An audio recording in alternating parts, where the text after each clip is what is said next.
They will share with you what I personally find one of the most remarkable and impactful use cases utilizing LLMs that I have seen to date. They come from a truly global bank with 40 billion in revenue and 28 billion in operating income, having over 1.7 trillion in assets. Risk management is critical and at the core of their DNA. I am talking about no other than UBS. Please join me in welcoming on stage Hugh Pham and Nick Bignell.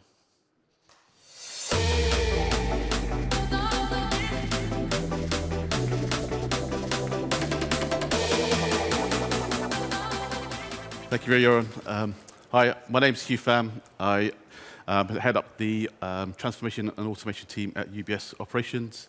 I've been at the firm for approximately 15 years, and I've worked across many roles across the front-to-back value chain.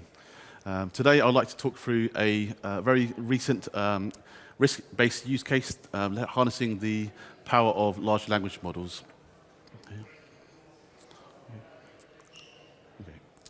So in terms of the background to this, in UBS operations, our operations teams are aligned to the business divisions. And as a result of that, each operations team captures their errors or their risk in very different ways. What we're trying to do here is to have a holistic view of how errors are coming through the different pipelines, look at the trends, the patterns that are coming through the different sort of key areas, whether it's systems, process, and things of that nature. So what I embarked on is to work closely with the risk management team. And the way they capture the risk is based on a very rigid process. So when an event occurs that exceeds our risk threshold, it causes us to capture a risk event in a system, a centralized system. We're limited to approximately 4,000 characters. And as part of that, every risk manager needs to manually select a root cause error category. When we try to look at a holistic portfolio of the events, a typical thematic review takes place. This invariably takes about 3 months for a risk manager to review all of the data and then provide some recommendations off the back of that review. Thankfully, the number of events that we have across operations is fairly low. But from a data point of view, it's very difficult to look at trends and thematics when we have such a low volume of data. So what we embarked on doing is to run a series of new ways of capturing and evaluating our events data. So what I embarked on doing is running 2 tests in parallel, getting a team of risk managers to manually assess our risk data, as well as using a GenAI, leveraged model to then independently allocate different risk root causes on that error data set. So on the left, what you can see here is on the manually selected review, approximately 2/3 of our root causes are attributed to human-related errors. By harnessing the use of our large language models, looking at the actual error write-ups themselves, so the description, the story behind the error events, the large language model saw a completely different picture. We saw a swing of approximately 2/3 of human-related errors going over to a more process and control related root cause area. So what this allowed us to do is perk a lot of interest across our different risk management side. And we then started to work closely with Dataiku, Chris Barrett in particular, who helped really drive the adoption of our use case. We worked very closely, iterating a number of, or building a model together and iterating the results to see where we could then change the way we look at our risk data. So what you can see here is the interface from Dataiku using the prompt studios. The way this is constructed is using Dataiku as a central hub and connecting in a large language model. In this case, we use the Turbo GPT-4 version, as well as our various risk data sets. So we have a root cause table, which lists out all the root causes and associated description of what these root causes mean. We plugged it all in. we set up, I guess, a nice front-end GUI to then run a series of results. The test on the left, what you will be able to see is all of the error descriptions, and then we got the model to allocate the appropriate root cause based on this centralized table. This gave us some good results. It was consistent with the human evaluated, I guess, assessment of that root cause. But we wanted to go further. So on the right-hand side, what we asked the model to do is to bring back multiple root causes and bring back a weighted allocated weighting on each of those root causes. So in most cases, on the right-hand side, you'll see 2 or more root causes with the associated weighting of which categories of errors those errors came from. Okay. We then took a step further to challenge this mastered root cause table. So at UBS, it's called the simplified root cause table. We wanted to look at different ways of refreshing and challenging that table. So when I looked at the underlying data set, I observed there was approximately 20% of that table being utilized. So what we want to do is to challenge and look at new categories and maybe remove some of the obsolete categories that are in this table. So on the right-hand side, what the large language model is doing is it's producing net new root cause categories and providing the associated descriptions of those root causes. And now we're bringing that into our centralized compliance teams to see how we can revamp that root cause table. And it could be a training issue. It could be some of the categories don't relate to many of our risk managers, and they're using the most appropriate root cause categories, which aren't really true to reality. The next test we ran is to look at solutions. So invariably, when we have an error that is exceeding our risk threshold, we need to come up with a plan to address that inherent risk that has been, I guess, identified. That whole process typically takes a year. We put together a project, a risk manager highlights all of the risk and comes up with a plan to address that risk to resolve with it, so it comes within our risk appetite. What the model is doing here is it's looking at the error write-ups, and it's producing a suggestion or a solution of how you would come back and mitigate that risk. And our risk managers can now use that as a baseline to then bring forward and then make the various tweaks with the various domain expertise that they have within their respective areas. So what does this mean for us? It allows us to now deploy solutions which automates the remediation of those errors. It allows us to automatically generate multiple root causes as opposed to the current way we are operating. It also allows us to respond to ad hoc requests. So we typically have monthly forums which we address the emerging risk that's coming through the pipelines.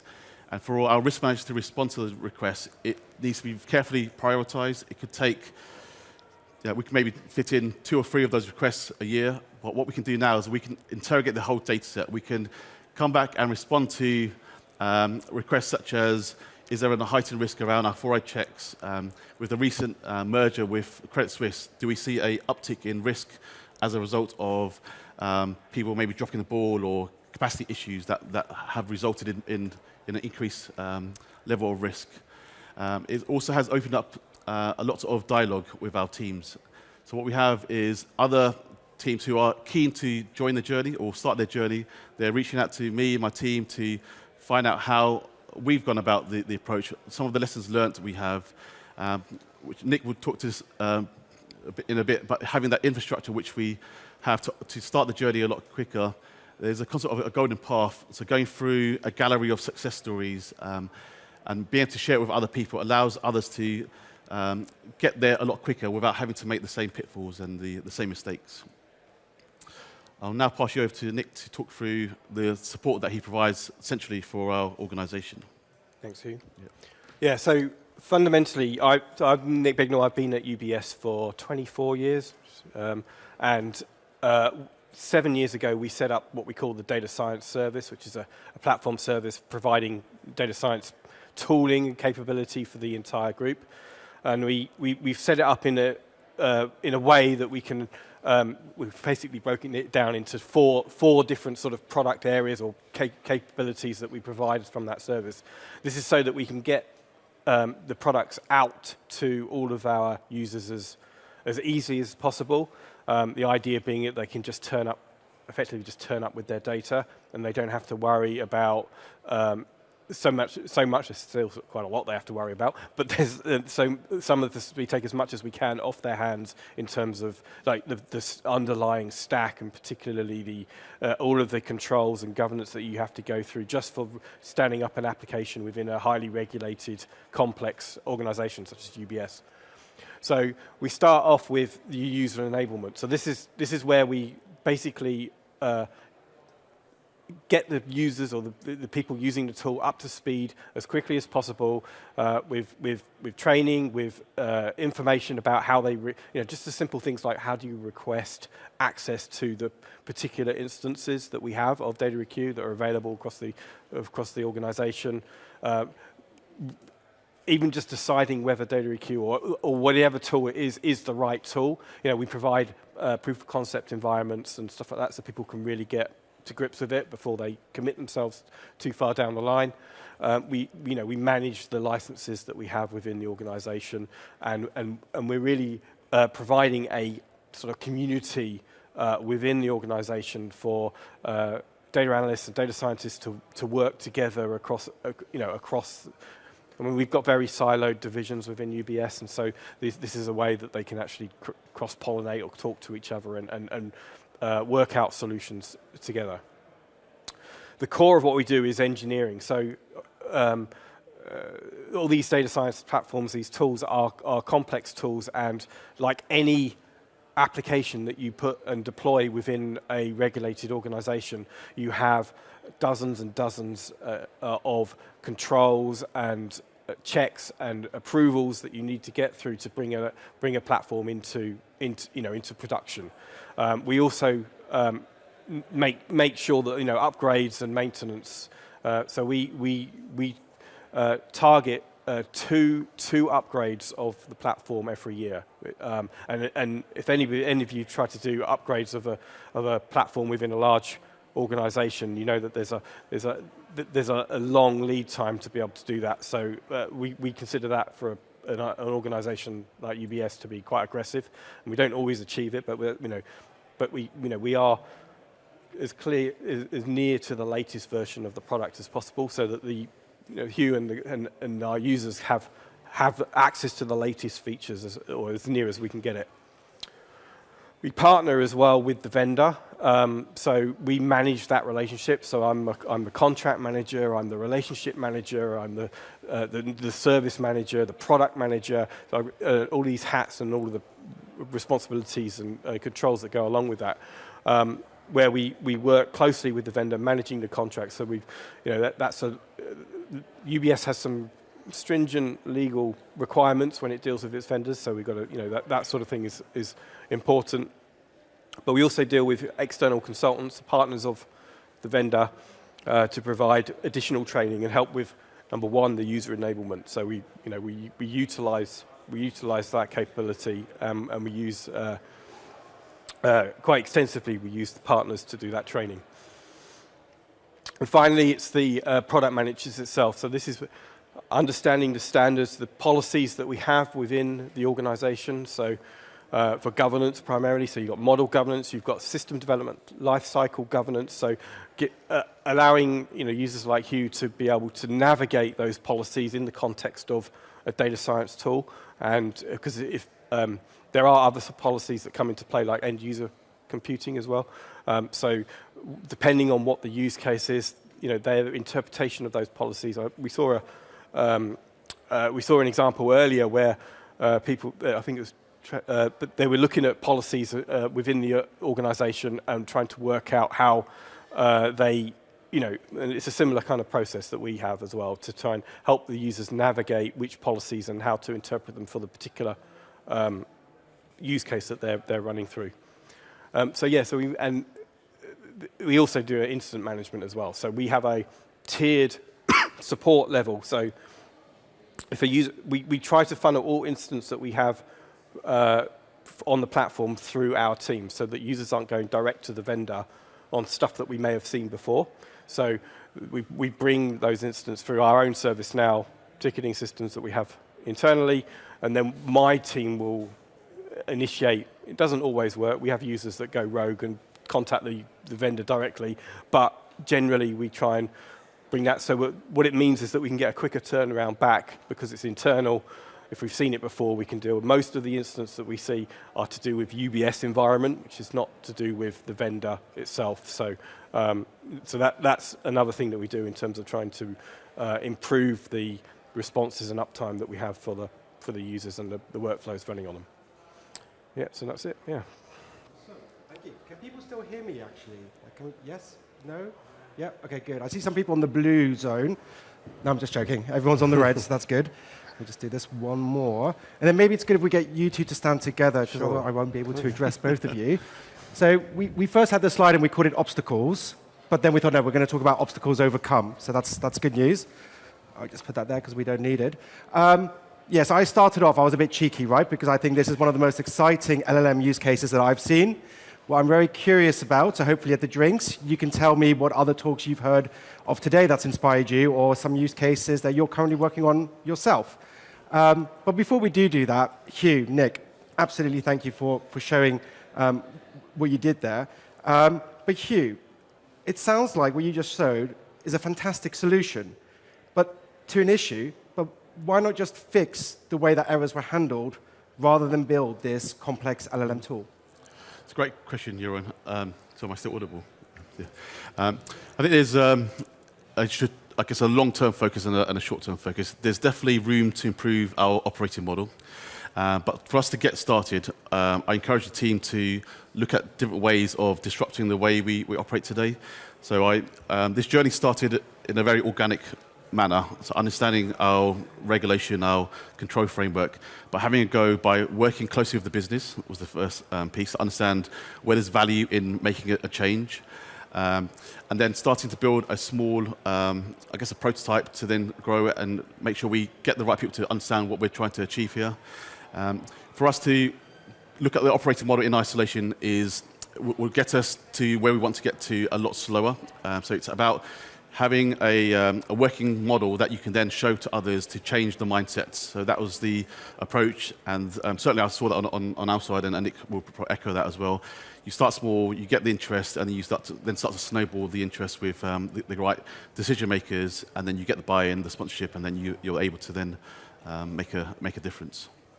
Okay, that absolutely makes sense. And you talked as well, right, about getting that buy-in from senior leadership. Yeah. But how do you get them in that first moment to actually be able to spend time and resources to even start with such a POC? So I think the genesis of all of this is to ensure you can identify a problem. Typically, it's related to reputation, regulation, or in this case, it was a very manual process where we were unable to tap into a lot of these hidden insights. So that was the first approach. We then started to work closely with Dataiku. Fortunately, we were able to work very closely in person because the office is around the corner from where we are located. Building a model, showing it works, and then being able to showcase that to a lot of people is where we then started to get the hooks in. That then allowed me to build a business case and get the sponsorship to then scale this across. And then eventually we were able to deploy the solution, make sure we were navigating around the right control framework and the various controls we have out there. And now we have the solution sort of deployed, and the rest is now starting to grow more and more of a momentum. Okay. Well, yeah, it sounds really great. And Nick, earlier on as well, you were showing that donut graph with like the 4 pillars of how from a central team you're really doing it. But from your perspective, how come Dataiku is one of UBS's key approved platforms? Like how did we get there so that you could even start to use this? I mean, Dataku's been in UBS for nearly 7 years now. We did do an RFP back in 2017 and then deployed it in 2018. So nearly as long as Aviva. But what we see is that Dataiku is a very broad capability tool. So it falls the full spectrum from data prep right through to data science and now GenAI. So what it means is that with one tool we can deal with a number of different capabilities that we have within for our use cases, and it's very versatile, and we can deploy it at scale as well. So we're deploying it right across the organization. We've got numerous instances of Dataiku deployed for different parts of the business as well. So yeah. Okay, awesome. And I think that also really makes sense, and hopefully it's something that can resonate with a lot in the audience as well. For corporate processes, right, they're not always the easiest, sometimes maybe even impossible to change, and often also really for good reason. But I think it's really incredible to see what you guys have done at UBS and are continuing to do, because when that relationship started several years ago, GenAI wasn't even a topic, right. And here we are now talking about, Hugh, what you've been doing with LLMs. So really, thank you. Thank you for being able to be here and showcase this as well. And thank you to the audience as well for listening in. On that note, big round of applause to Hugh and Nick. Thank you. Thank you.